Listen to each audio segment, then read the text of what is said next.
Okay, so here I am with Lyra. We're out. We're going to work some more on my ridiculous project. She is on a long leash. And you notice in the other videos, Pandora and Ursa are not on long leashes, but Lyra is. Why?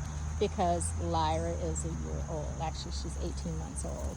And she's still very much adolescent, which means she's not going to be 100% consistent. Not that any dog is 100% consistent, but I would give her probably a 50% consistency rate. So this is our safety line, right? She has freedom to move about, which I want her to learn. It's easier for me just to step on the leash if she starts to go too far. But the leash also signals to her that she's still kind of attached to me, even though I'm not holding it. So this is what we do to manage this. And then periodically, just to give her something to do, if she's looking bored, I'll toss a cookie, hard crunchy cookie. They're not exciting. I don't use high value treats. It's just really to give her something to do. And she's checking in with me, which I love. So she gets a little bit of petting. And then she's going to watch me go over to the garden and start putting down the mulch. And my lovely husband brought me more mulch. Pretty exciting. And that's how we're going to spend the next hour out here with her exploring, learning to world watch, learning how to keep tabs on me, and just really enjoying herself being a dog. But here's Lyra with me. Hi, girlie. Do you want a cookie? All right. Good job. Yeah. So Lyra's just checking in with me. She's world watching. So there's a lot of traffic right now. It is Saturday. And it's kind of busy where we live on Saturdays. But now she's watching leaves, watching the breeze. So she is learning the art of world watching. And I love that.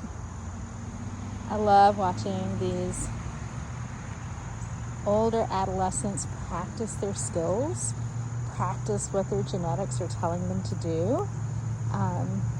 And the long line helps me keep her out of danger, right? That's my big goal, is I don't want my dogs to put themselves in danger, because this is an area that humans built for humans, not for dogs. So the roundabout at the end of our driveway, the streets that people drive too fast on, and I have to include myself with that because I do drive fast. So my job as her caretaker is to be sure that she's safe in these environments that don't make sense to a dog, and streets would be one of them. So that's the long line. And she's just hanging out with me, watching, listening, watching traffic. And Lyra, a lot like Ursa, loves standing here watching traffic. Pandora's too busy for that. But this is a good day for Lyra.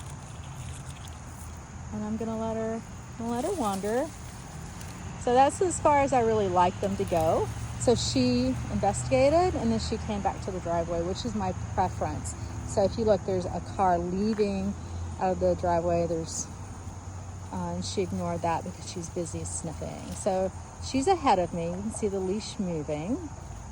And what am I going to do? Am I going to call her back? No, because she is so busy investigating. I'm not really too worried about her. But what I can do, I can walk with her, right? So this is how a dog gets used to their environment.